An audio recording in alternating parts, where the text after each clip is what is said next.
Elvis Presley had a select group of friends he entrusted with his life. He didn't like to be around new people. He didn't trust them. He trusted us. We were a source of comfort. It's not like we were these straight guys with this one freak over here. It wasn't that way. We were all in the boat together in various levels. We were like a bunch of mob guys, you know. We get in a limousine and take off, get out of the car. It was exciting. And I remember we were in Vegas goofing off one time, and I think there was a reporter there or somebody just wrote an article about Elvis in town and all his boys, and he called us the Memphis Mafia. Through never-seen-before interviews, this documentary will explore Elvis's life through the eyes of the Memphis Mafia, from the highs to the lows. One Saturday night, just for the hell of it, I was bored, so I went around the house and I counted all the women that were in the house with us 7 guys. And this is not an exaggeration. There was 152 women there. There were times where it got bad enough that just as a human being and a friend, that you did have to get involved. Door opened up, Colonel Parker walks up to me and and I get up, we stand toe to toe, and he stares coldly into my eyes. He says, "Now you listen to me. The only thing that's important is that man is on stage tonight. Nothing else matters. Nothing." Elvis Presley is one of the most enduring icons of the 20th century and one of the most important pioneers of rock and roll music. From his seminal best-selling albums to his star turn in classic Hollywood movies, Elvis's ever-changing career spanned decades as he topped the charts all over the world. And through his soaring highs of the best-selling solo artist of all time, to his struggles with narcotics, the people who knew him best were the Memphis Mafia, a select group of friends and employees he shared his life with. He was the most generous, the most beautiful, inside and out human being you ever want to meet. It was hard to believe that this was such a superstar. He was such a natural, good person, attentive, caring, a warm guy. Anyone that came in contact with Elvis was drawn in by him. There's not a day that goes by I don't think about him. I wanted to be like him. He was lovable, he was dangerous, everything a young kid would admire. The world has an image of the king, and rightly so. But behind the image, behind the lights and the makeup and the music, there was a real human being, a real person that had feelings. Well, the image is one thing, and a human being is another, you know, so.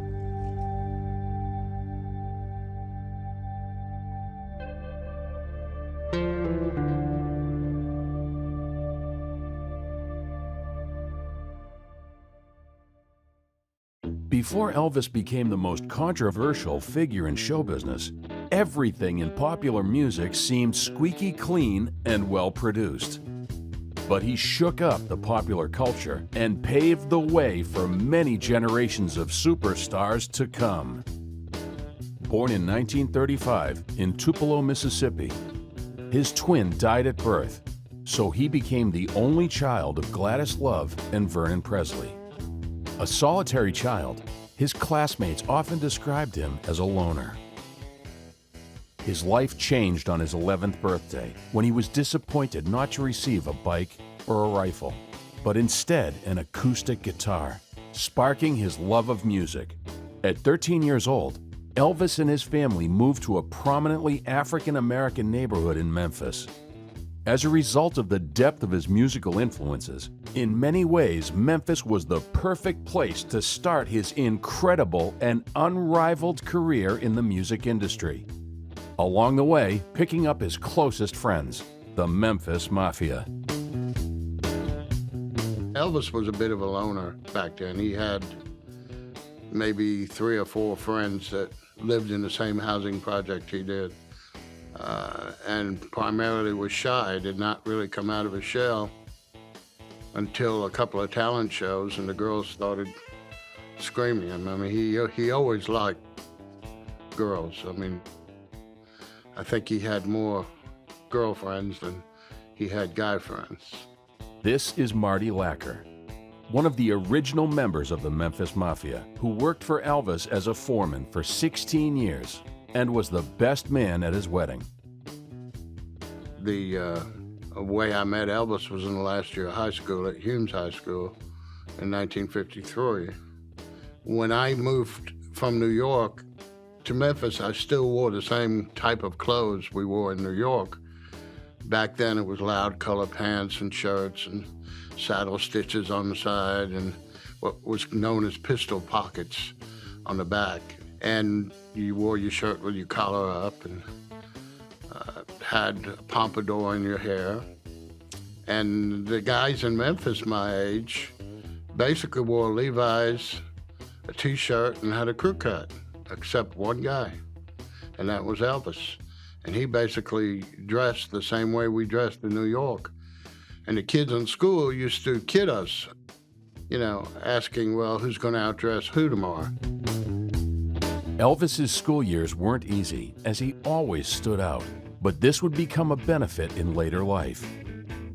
On July 7, 1954, a local radio DJ played a recording of Elvis's That's All Right, a cover of an earlier song by blues singer Arthur Crudup.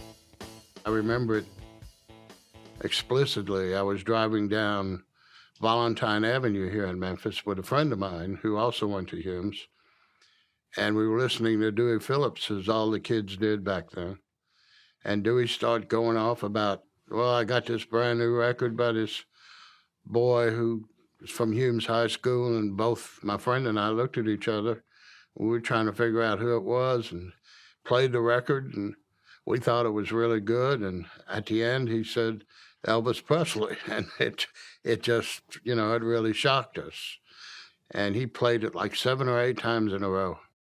He said the response on the telephone was just phenomenal. The local response was overwhelming, and Elvis became an overnight sensation due to his unique style. Elvis recorded That's All Right and several other songs at Sun Records, an independent record label in Memphis, where he met Lamar Fike. Sam Phillips had started the label, and the studio was put together on a shoestring. When I was over there that night, I think Scotty and Bill had just left, and Elvis was getting ready to leave, and I walked in, and Sam introduced me to him. And we sat and talked a few minutes, and Elvis said to me, he said, are you coming back? I said, yeah, I guess so. Why? He said, come on back over. He said, I'll be over here again tomorrow night. And so I went over again the next night. And one thing led to the other. It was just a case where I liked him, he liked me, and we would touch base because I graduated in 54. So he graduated in 53, so he had a year run on me. But we would touch base in 55 and 56, and we'd get together. And when he moved over to Audubon Drive, I went over there. I was over there a lot. And so, I mean, we were in and out of each other's lives for about 2 years before I went with him. Soon after meeting Lamar, he met Jerry Schilling, another key member of the Memphis Mafia. I met Elvis in 1954. Growing up in North Memphis, I went to the local park one day. It's called Dave Wells Community Center, Guthrie Park. There was a little school called Guthrie. And sometimes people would play basketball, football, or whatever. It was the only kind of park to go to. I went there this Sunday, and there were 5 older boys trying to get up a 6th player to play football. And one of the older guys was a friend of my older brother's, Red West. And he said, Jerry, do you want to play with us? Because I played grade school football, and Red knew I did. And I said, sure. Little kids always like to play with the older guys.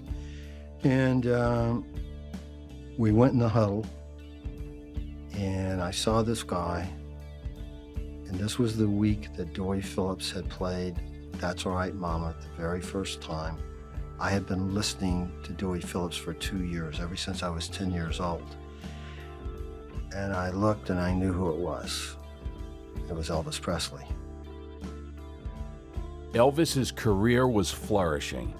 So naturally, he sought after a new manager who could deal with his rise to fame.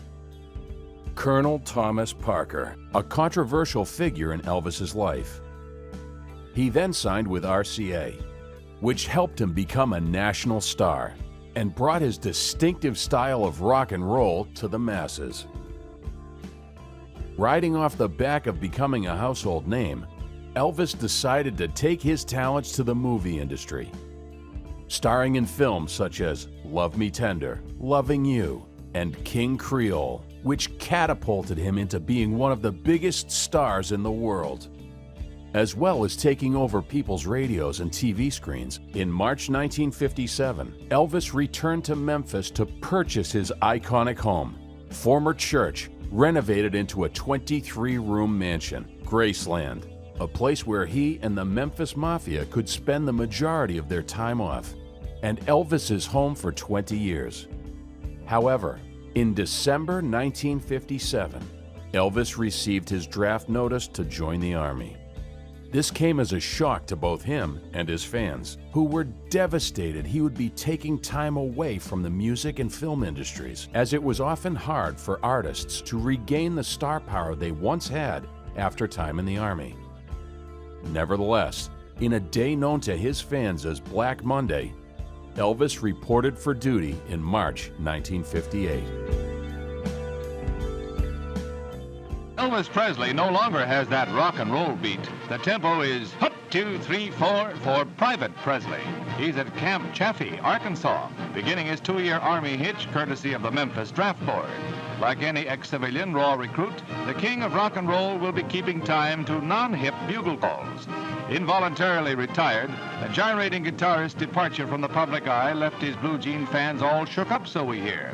But Elvis doesn't seem to mind at all. Yeah, I got drafted in the Army same time Elvis did. I went to Fort Hood, Texas. Elvis came to Fort Hood, Texas for basic training. Didn't meet him there. Saw him a couple times on base, but that was it. Then I went to Friedberg, Germany, and I was there for about 30 days. Then we heard the rumor that Elvis was coming to our base. So one night I was working late in the office with my friend George DiDimizio and my partner. I was a finance clerk for the Army. I lucked out. And we see all these people starting to gather up around outside the gates of the camp. And I asked George, what's going on? He says, well, we heard Elvis is coming to our base tonight. And all of a sudden, about 8 o'clock at night, buses come in with all these troops, and kids are screaming and yelling, and Elvis was on the bus somewhere. It was a little tougher for him to be in the Army because everybody was watching him. And they were keeping an eye on him to make sure he did a good job and make sure he didn't goof off. So it was tougher for him than a lot of the other GIs.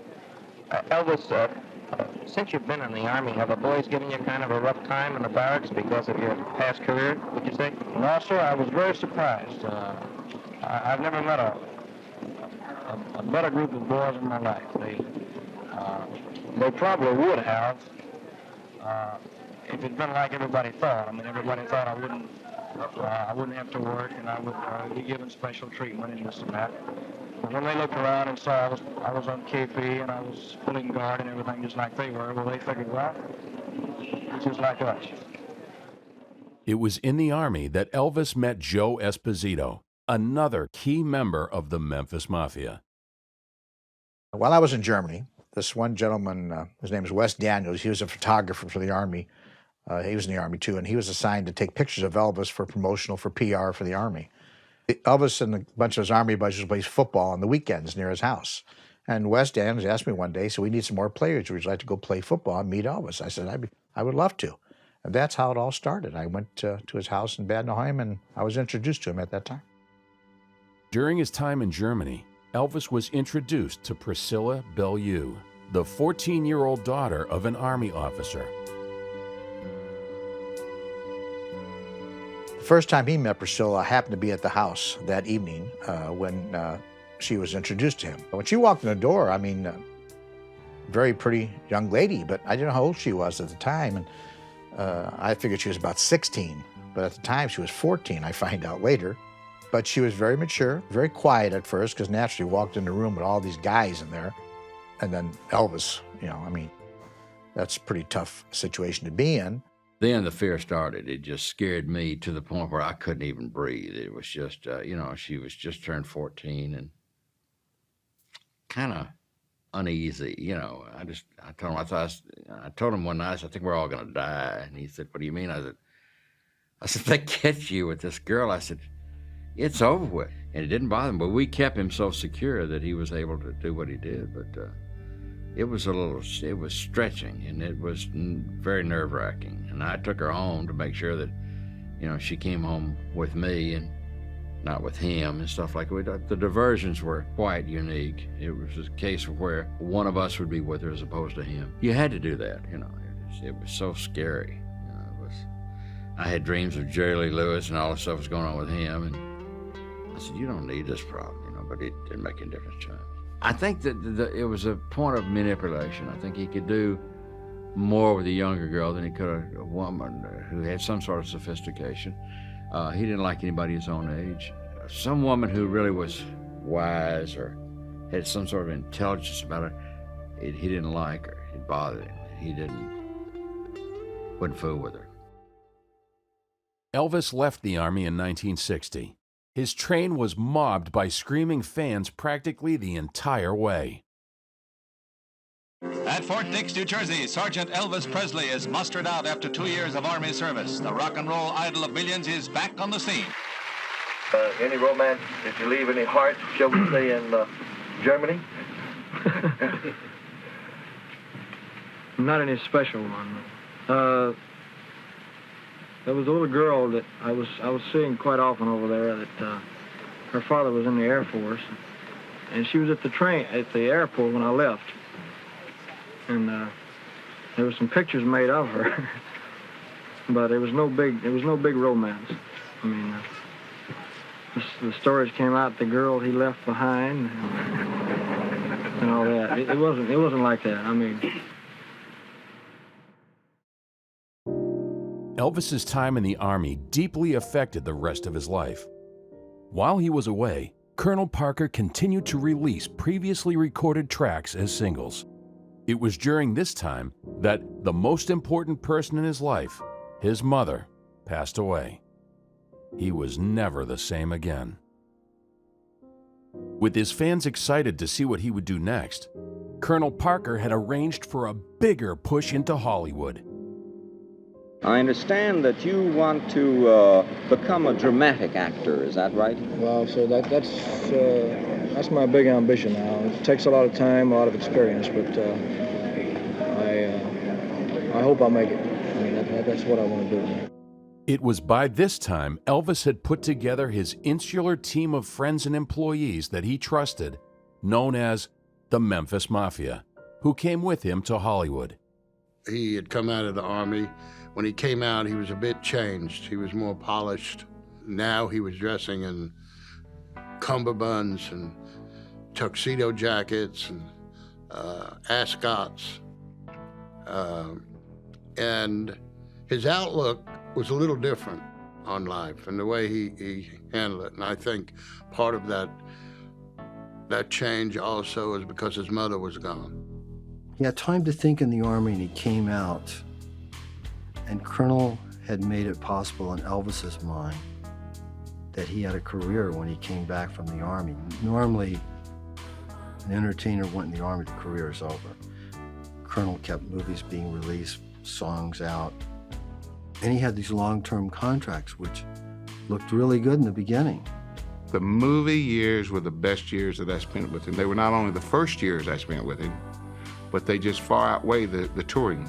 In those days, we were never bored. Something always exciting, something new every day. It was always different. It was never the 9-to-5 situation. We were on the movie sets. We used to have fun.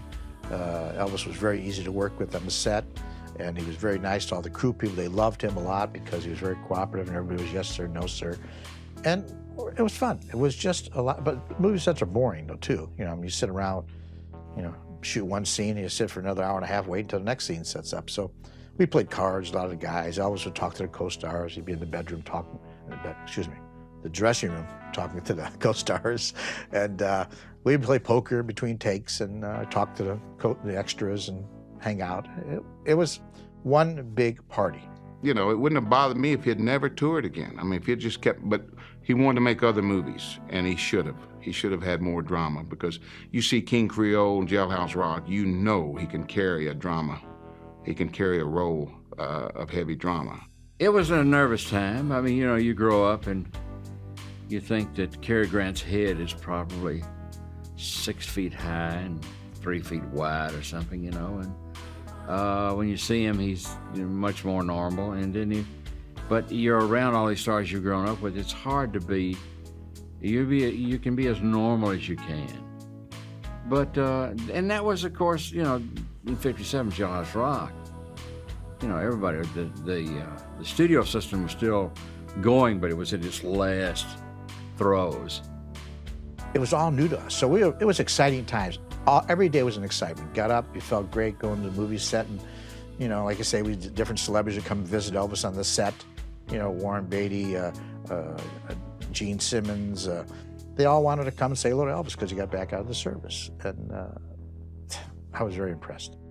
When Elvis would get a script, he'd say, "Here we go again, man. Only this time I'm gonna be in Acapulco. I'm gonna be here. I'm gonna be up in Seattle or something." He really enjoyed Las Vegas, Viva Las Vegas, because of Ann Margaret. He enjoyed that. 1963, Elvis is getting ready to do Viva Las Vegas. And Elvis's co-star was Ann Margaret. And at that time, Ann Margaret was considered like the female Elvis Presley. We'd never met her before and didn't know what to expect. And she came on to the studio one time to meet Elvis and meet everybody. And she was great. I mean, you could just tell her personality just fit in with us easy. Everybody. She was so nice to everybody, had a great smile, very upbeat all the time. And her and Elvis just clicked. The chemistry was there between the two of them. And that movie was probably one of the best experiences of making a movie as far as having a good time out of all the movies. Colonel Parker signed Elvis up for as many films as he could, often formulaic musical comedies. And despite awkward receptions, they were almost all successes. And we would talk about it, and he said, "I want to do some real good scripts." And he said, "I don't know, you know, I've got these contracts." And we would say to Elvis, "You know, so many stars have script approval. Can't you get that in your contract?" He said, "Yeah, I probably could, but I've got these long-term contracts. When they're up," and that's what he said he was going to do. "When they're up and I finish my contract obligations, then it's going to change."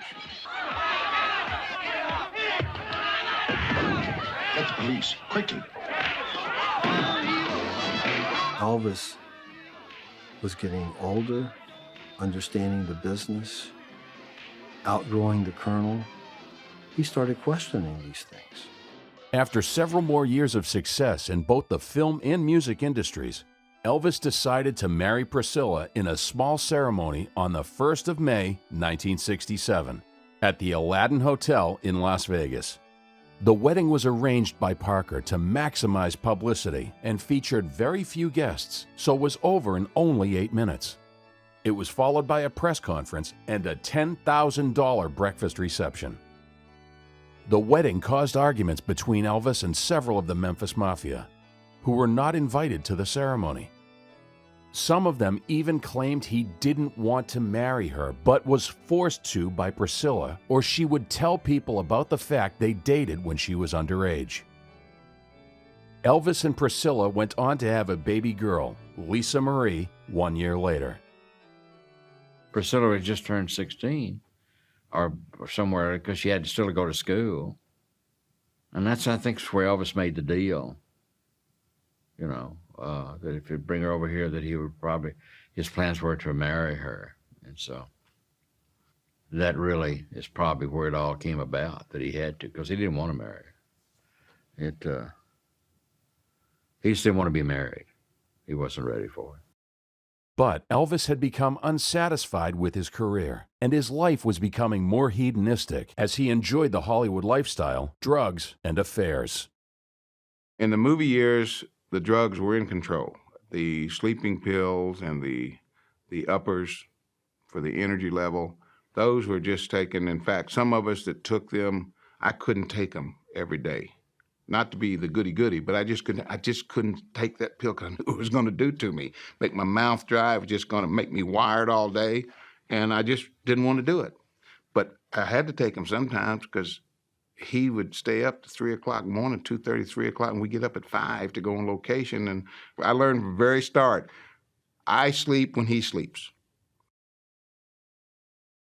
Elvis, one weekend, he kept saying, we got to go do something this week. He said, let's go to Vegas. Well, I'd never been to Vegas, and a lot of the other guys had never been to Vegas. So he said, okay, let's go. And we just did this for a week, 10 days.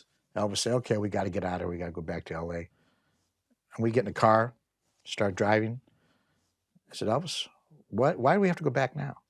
He said, well, I don't know. I just thought we'd been here too long. He said, let's go back. We turn around and go right back. We stayed 2 or 3 weeks at a time and just party.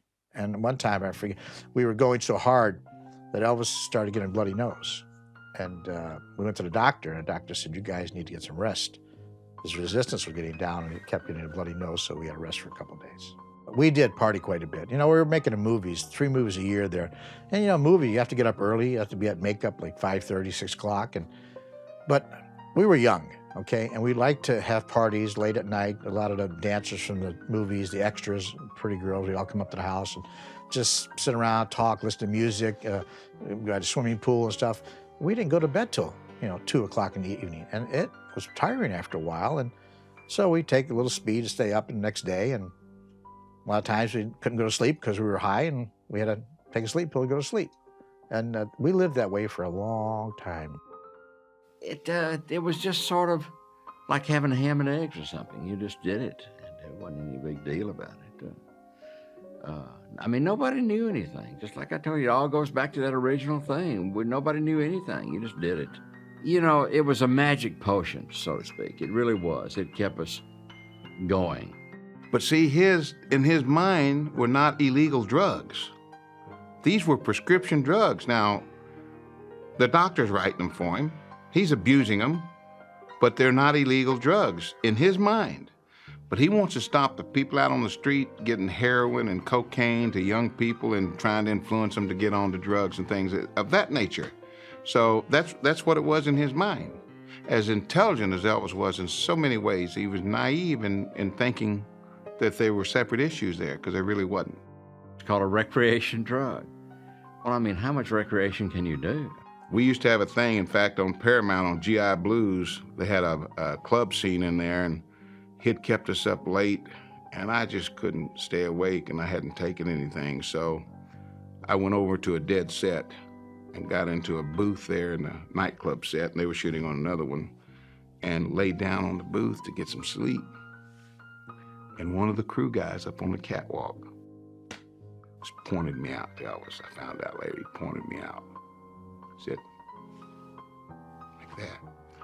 And Elvis came around when he got through with his business. He came around and looked for me.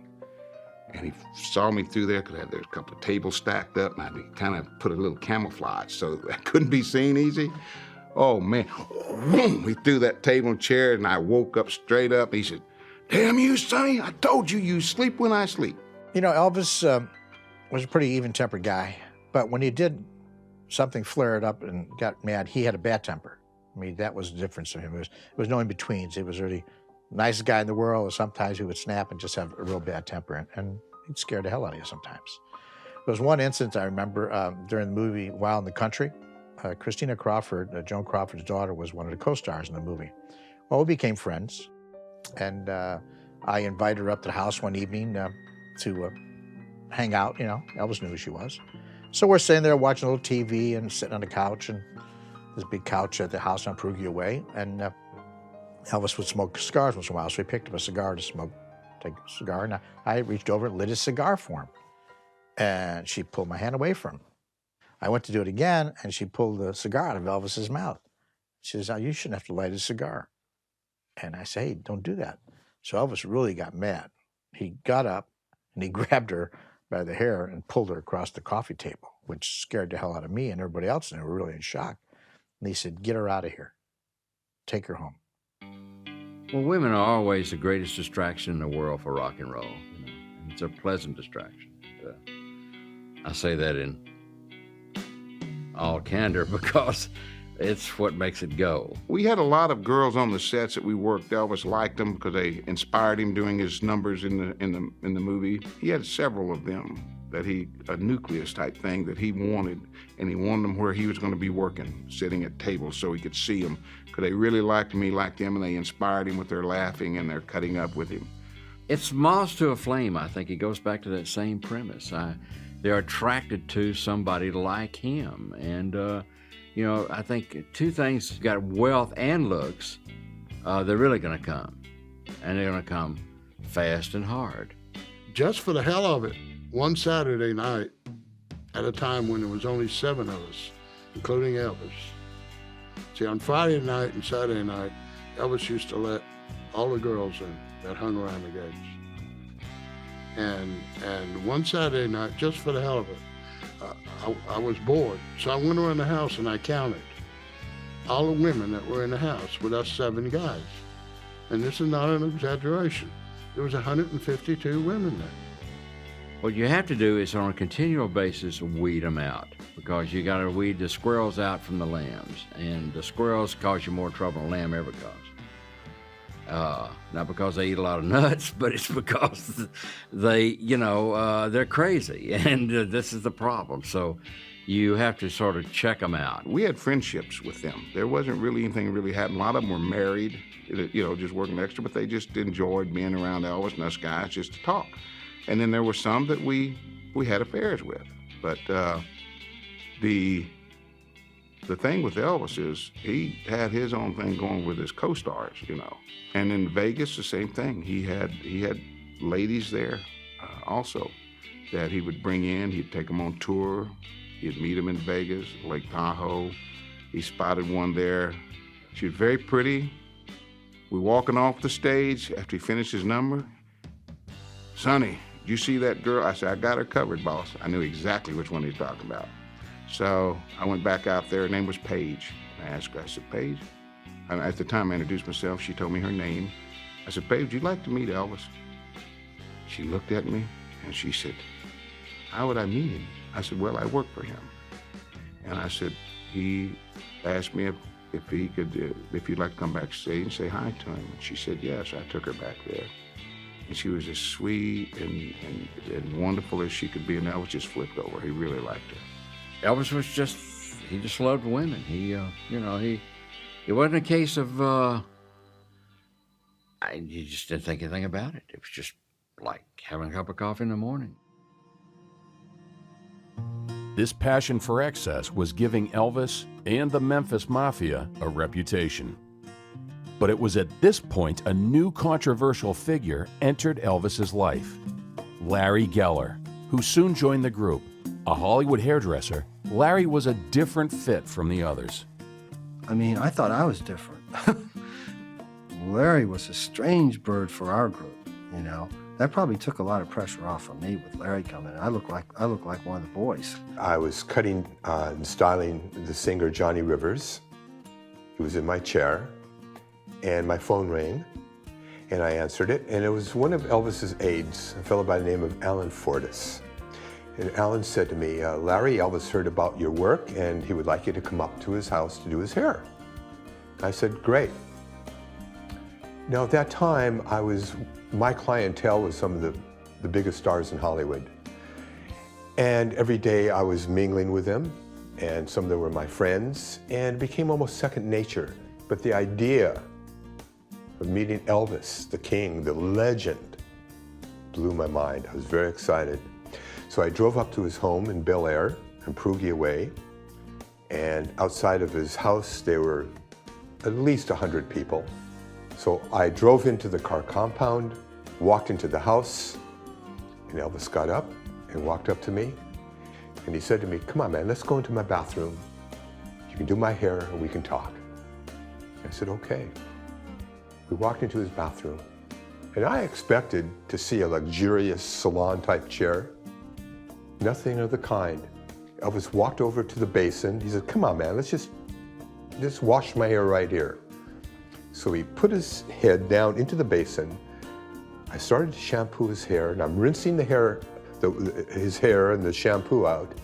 And all of a sudden, he reared his head up, and started shaking and water splattering everywhere on me, on him, and he's drenched, and he looked at me and he smiled and he said, "Hey man, what the hell, at least it's clean."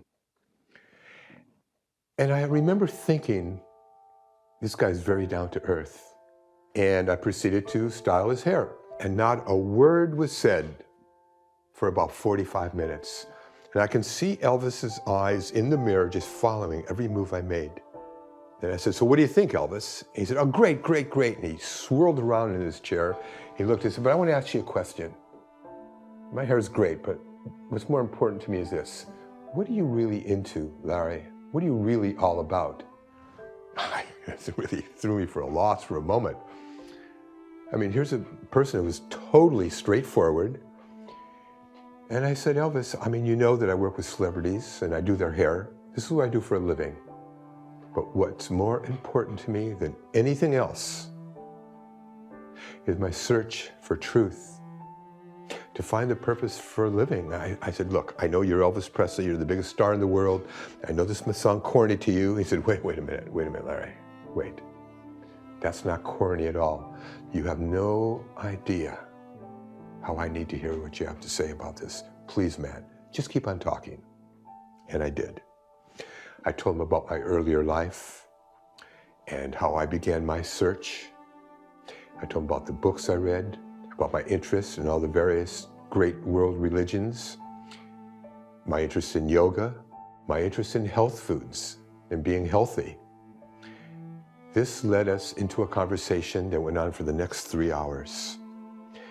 And at that point, Elvis said to me, "You know, Larry, what you have to say, what you're talking about, this is what I secretly think about. I mean, I had no one to really talk to about these things, but I think about this, especially at night when I'm going to bed. There's got to be a reason, a purpose why I was plucked out of all the millions and millions of lives to be Elvis. There's no coincidences. There's got to be a reason." He said, "Man, I was brought up in the church and in the deep South, and they used to, preach fire and brimstone." He said, "Hey, don't get me wrong now. I always knew there was a truth to my religion. There was something there. I just didn't care for the fear they would instill in people. But I always felt there was a God. My mom taught me that. And there was a reason for everything that happens in life." And so we got into a deeper conversation about his life and about growing up in Tupelo, Mississippi, and about his twin brother who was stillborn. He said, "Larry, man, I'm the one who survived. There's got to be a reason why I survived. And my brother, Jesse Garin, didn't. I used to ask my mom and my dad about it. And I know there's a reason for it."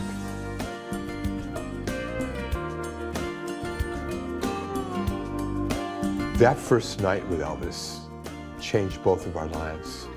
At the end of the 3 hours, I said, "Elvis, I have to get back to my shop." He said, "Well, why don't you go back there? And why don't you tell them that you quit? What do you think? You work for me full time because you can bring me books, we can talk about these things." And I didn't have to think much longer about it. I said, yes. And I met the guys that worked for Elvis, and I liked them. They were different from me. I mean, I came from another universe, another planet. I came from another culture. But there was a big difference. And I was the only person from Southern California. Everyone else came from Memphis, except for one other fellow, Joe Esposito, who was from Chicago. So there was a big difference culturally between Larry Geller and the Memphis Mafia. And here I am being blended and brought into this Elvis family. When Larry Geller came on board to be Elvis's barber, Larry was very nice at first. We didn't know too much about him. I mean, he was a Los Angeles guy. He was a hairdresser. He was introduced to us by Elvis's barber before him. And he was very pleasant and nice. But then we didn't realize that Larry was very much into different kinds of religions, different ideas about life and philosophies of life. Elvis and Larry talked a lot together, hours and hours on end. It was not something I was interested in. It was not. I wasn't interested in all these different philosophies of life and why we're here and all that stuff. I didn't care. I was just having a good time. But they spent a lot of time talking about that, and Elvis really got into it. And Elvis started reading books about different religions. He got into all religions. He just wanted to know about all different kinds of aspects of life. He was always searching for something. We didn't know what it was, but as life went on, we realized that he wanted to know why he was here. Why was he picked to be this person that everybody loves? Why did he get all this talent? So they talked about that for many, many nights on end and days on end.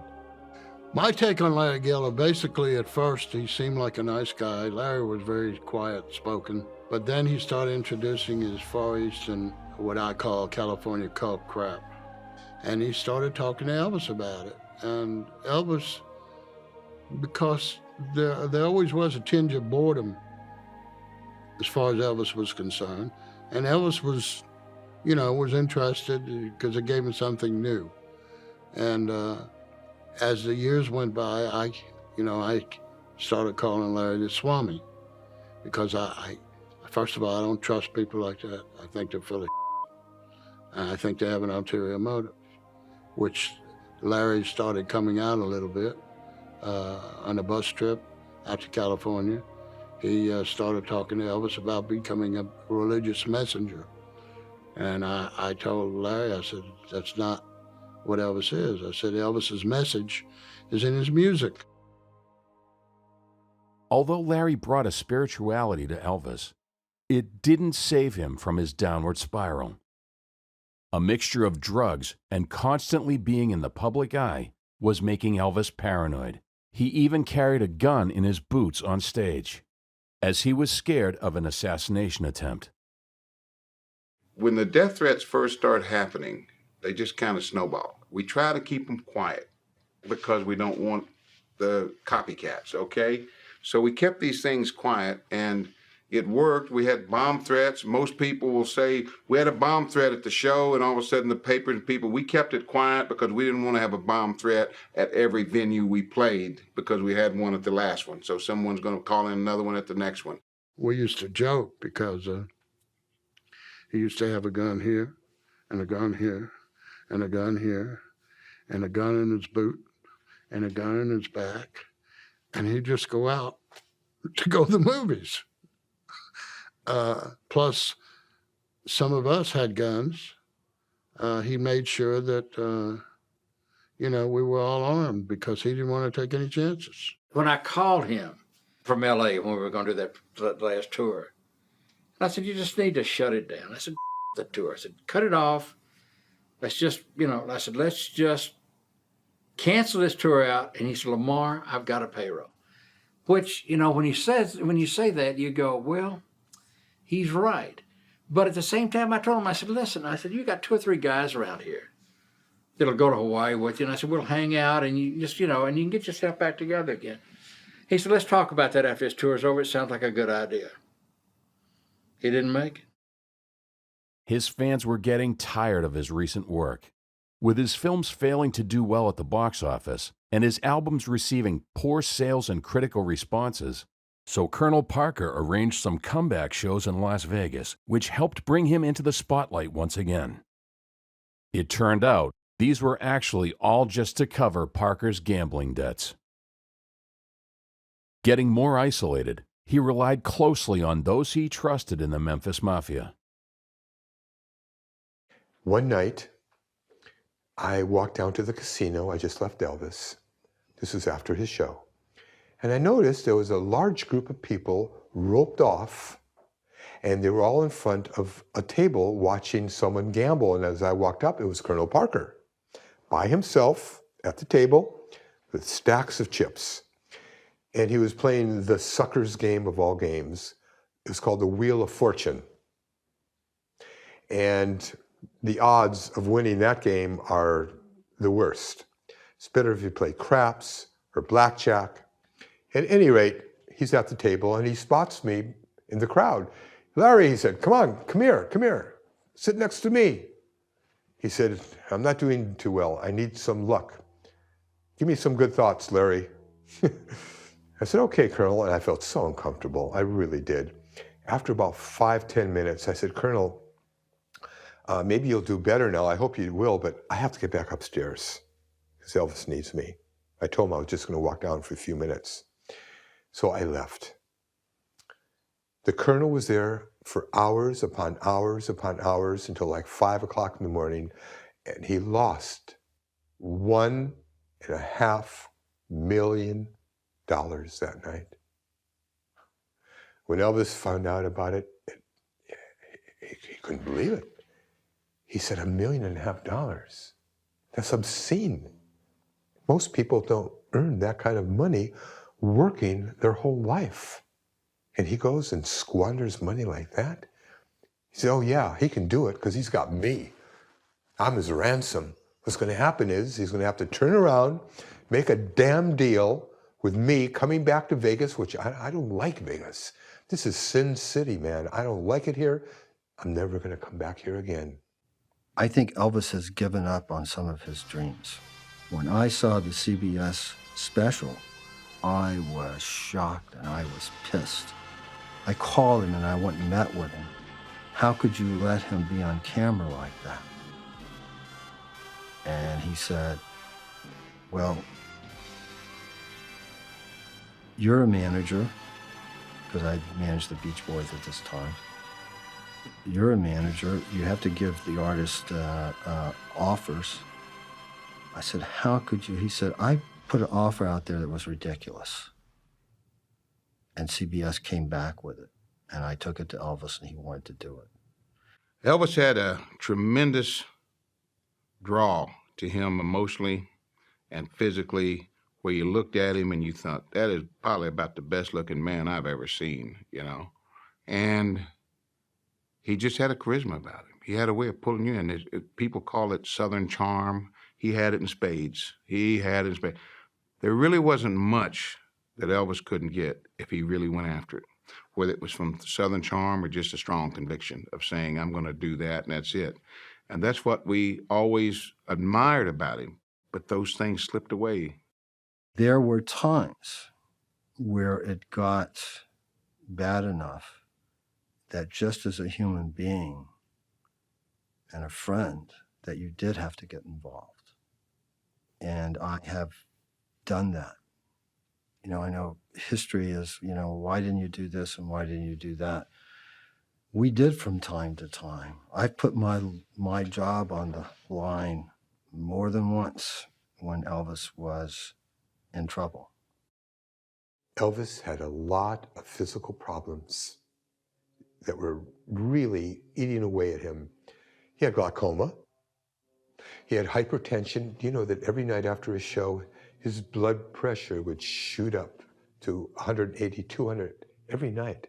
And that's a tremendous strain on the heart. Elvis had a spastic, twisted colon. I can't tell you the problems that plagued him because of it. I got a call from Elvis saying, Jerry, can you help me? And I said, what are you talking about? And he said, I'm on the floor, I can't get up.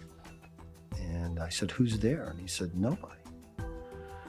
So I ran downstairs. I don't know what car I got into, whatever. Went to the doctor's house, and sure enough, he was on the floor. So we picked him up, put him in bed. This was a proud man that, you know, he was even proud around us. And this broke my heart to see Elvis Presley. And it was a psychological thing that his legs really just wasn't working. I was hurt, I was angry, and I waited downstairs for the doctor to come in. And I said, what the hell is going on? He said, what are you talking about? And I told him what I'd just gone through. And he said, well, you know, this liquid diet, and we're not giving him any drugs, we're just giving him placebos. And I threatened the doctor. I said, if I ever see this man in this shape again, I will go all the way. A couple hours later, it's me and Elvis in the bedroom, nobody there. And I just said, you know, Elvis, and I didn't want to embarrass him, talk about the night before. But I just said, you know, we're not having any fun anymore. Some of us talked it over one day about how bad the situation was going with Elvis. And we discussed it with some of the guys that were getting it to him in a way that, don't do it anymore, you're going to be hurt. And we're going to turn your doctor friends in to the medical association. Well, it dried up for a while. The guys were scared of us, the ones of us that were going to do something to him physically. Elvis finally said, what is going on? Well, how come I'm not getting this or that? And finally, Ricky, his brother, his stepbrother, told him what was going on, that we had threatened them. Elvis called us in on the carpet, told us we better stay out of his business. It was none of our business. He was in charge. He knew what he was doing. He needed it right now. He was asked, well, what happened to the good old days when you didn't need it? And he said, there are no more good old days. So he said, if you don't stop it, you're going to be looking for other jobs. We didn't stop it. 3 or 4 months later, we were fired by his order through his father. He was told, we know from Linda Thompson, she was present. Elvis told his dad to give us enough money to live on for 2 or 3 months, because he was going to hire us back. Not Dave, but the other 2 of us. And give him enough money to live on. The amount mentioned was $5,000. He said, I've just got to show him I'm still the boss. Well, instead of his dad doing that, he called us in on the phone. He gave us 3 days' notice and 1 week's pay and said goodbye. In the years before Elvis's death, his life was falling apart. His health was quickly deteriorating as a result of his crippling drug addiction. And in 1972, he and Priscilla divorced. Even the Memphis Mafia were shocked by his decline, not knowing who to blame or how he got to this depressing stage of his life. I think there was too much pain in Elvis at that point. From going through divorce and wanting to be back with Priscilla, from losing A Star Is Born, from not being able to tour overseas. His health was giving away. You know, he had a bad colon. He had, everything you could think of, this guy was physically wrong. And he did not want to admit anything was wrong. He was Elvis Presley. There were times I looked at him and he looked very lonely, and he'd be in the middle of a bunch of people. And I'd look at him and I think, he's not even where he wants to be right there. He's not feeling anything right now. Times I'd go over to him, I say, hey, boss. Hey, Sonny. About ready to go? Yeah, let's go. Get him out of that. He wasn't enjoying it. I've always said that Elvis was like a artillery shell. They loaded him up, fired him, and he fell out of the ark. And I think the horrendous part of it is that we could not stop it. I think to the day I die, that'll be one of my burdens. And, we tried and we tried, but we couldn't. He was his own worst enemy. On August 16th, 1977, Elvis Presley was found unresponsive on his bathroom floor. Got up the next day, came to the house about 12 noon. This is the 16th. And about 2 o'clock, the phone rings, intercom, and one of the maids picks up the phone, and it's Ginger. She says, come upstairs, I need help. Elvis fainted. So I ran upstairs. I go into the bathroom, and Elvis had fell over. He was laying on the floor. I turned him over, and I knew he was dead. I just knew it. But I was hoping he wasn't. I picked up the phone, called the operator. They didn't have 911 at that time, and said, we need an ambulance here at Elvis Presley's house, and I didn't tell him who it was. And meanwhile, I couldn't do mouth-to-mouth resuscitation because Elvis' mouth was closed shut. There was no way possible. There's rumors I did that, but somebody made that story up. I was trying to massage his heart as well as I could, and it just seemed forever. People were all coming up there, and it was pandemonium. The ambulance finally showed up, and it seemed forever, and I found out later it was like 20 minutes before they got there. We got him into the ambulance. The stretcher came, got him down in the ambulance. I jumped in the back of the ambulance, got there, and they rushed him into the emergency room. I'll tell you, it was tough, and 30 minutes later, about 30 minutes, I would think, doctor came into the room, and he said, Elvis has left. Elvis is gone. And we all broke down, and we all hugged each other, and it was, very emotional time, naturally. He was officially pronounced dead at 3:30 p.m. at Baptist Memorial Hospital. His death was felt around the world. It's almost like my soul ruptured, so to speak. Yes, you come to terms with it, but it stays with you.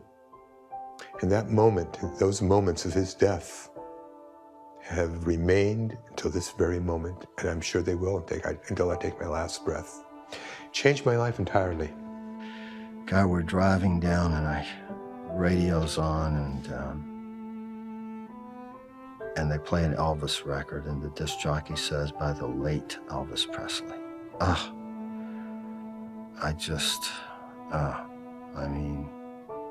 couldn't believe it. My best friend is dead. No matter what you want to say, that's the biggest loss to me I've ever had. And we can say he had a good career, we can say this, we can say that, but the guy's dead. Here's a guy that helped everybody else. If you were sick, not just with money though, he helped you talk things through, whatever else. I don't think he got the reciprocal from his friends, It was like a train stopping.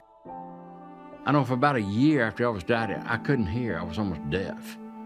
It was like, they say that the accident doesn't kill you. It's the stopping that kills you. And the stopping, it stopped. It went to a screeching halt. I think that he had so much to give. And here it is, he hits the floor and died by himself. My wife and I got up in the morning, that morning, out in California. We had Arabian horses. And we were going over, I'd bought her this Arabian horse. We were breeding her to a famous stallion over there. And she was in season and acting in season for the last 3 or 4 days. We get there, we go with and let me tell you something. This is very important. There was a misty type overcast rain, and it was not forecast the day before. And I said to my wife, Judy, honey, I thought this was supposed to be a pretty day. A little fog early and then burn off. She said, I don't know. So we left. We get our mare, who's across the street in a corral. We're taking her. I've got a halter on her. As I'm going down there to put her into the barn for the breeder to come out, he comes running out. It's a friend of mine, very good friend. And he comes out and he said, Sonny, man, have you heard? And I looked at him, I said, Elvis died. And he said, yeah. I went to my knees. I just cried out loud and went to my knees. Let go of the horse, everything. I lost it. Judy reached down and grabbed me. Harvey took the horse. I started crying, he didn't deserve this. He didn't deserve this. I got up and he's saying, I hear him apologizing, and Judy saying, no, Harvey. He said, I didn't know he was that close. He said, never mind, it's okay. I walked over to his fence, over their ranch fence with those long white planks, and I hauled off and I hit one of those and broke it. I said, I got to get out of here. So we left, went home. I started walking around from room to room, just crying. Phone's ringing. Can't answer it. Judy had to answer it, take all the calls. I couldn't talk to my parents, any of my sisters, or my brother. I could talk to nobody. Tell you what,